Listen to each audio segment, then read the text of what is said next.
not dance to Donald Trump's tunes. At least that's the message coming out of the SEO Summit this year. And no, it's not just optics. Let's take you through the core aspect of the joint SEO declaration of 2025. The big diplomatic win for New Delhi has arrived with the direct condemnation of the Pahalgam terrorist attack.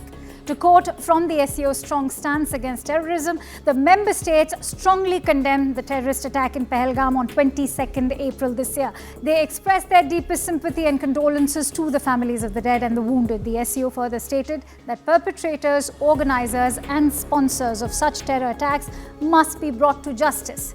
The SEO member reaffirmed their firm commitment to the fight against terrorism, separatism and extremism.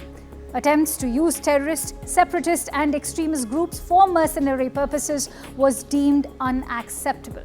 They recognized the leading role of sovereign states and their competent authorities in countering terrorist and extremist threats. The member states strongly condemned terrorism in all its forms and manifestations. They stressed that double standards in the fight against terrorism is unacceptable. They called on the international community to combat terrorism, including cross-border movement of terrorists, and raise their voice against terror financing as well. Now, to quote Prime Minister Modi's plain speak on terrorism, he borrowed from the acronym of SCO, with S for security, C for connectivity, and O for opportunity. The key takeaway was when Prime Minister Modi highlighted the heinous face of terrorism at Pahalgam. Prime Minister reiterated their support to terrorists by some must be deemed as unacceptable. He referred to terrorism as a joint challenge for all of humanity. On connectivity, the Indian Prime Minister maintained that bypassing sovereignty loses credibility. This, of course, is a veiled reference to China's BRI, which India has not endorsed in the SEO joint declaration either. He also invited everyone to be part of India's growth story, stating that SEO can serve as a guiding force for inclusive world order. The India-China bilateral between Modi and Xi has marked a new phase of trust building post the Galwan conflict in 2020.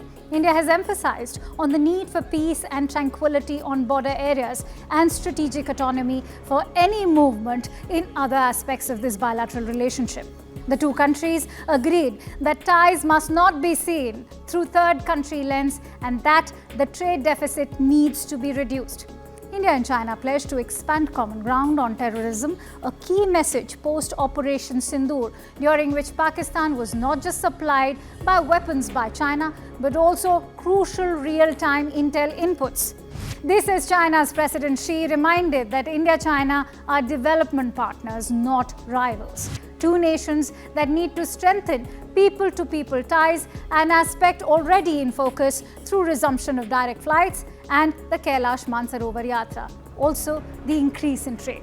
Whether it's hurling insults by referring to India as Kremlin's laundromat or accusing India of funding Putin's war chest while war profiteering, or even labeling the Ukraine conflict as Modi's war, Donald Trump's trade administrators like Peter Navarro, Scott Bessent and Kevin Hassett have swiftly dismantled over 2 decades of bilateral ties between New Delhi and Washington.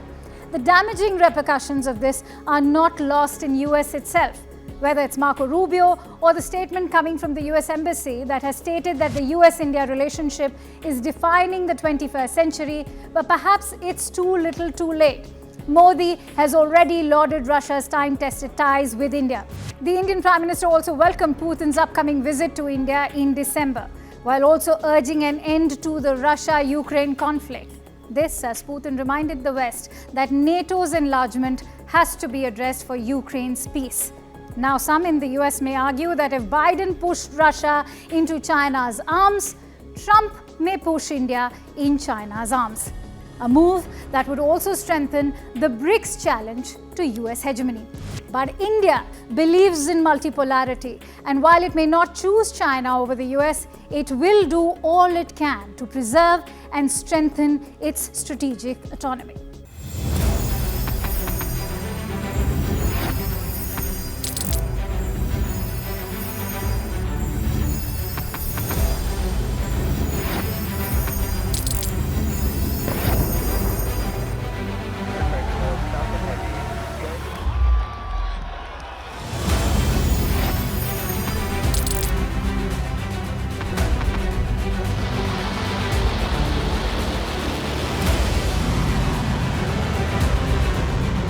fighting so long and so hard that they don't know what the they're doing.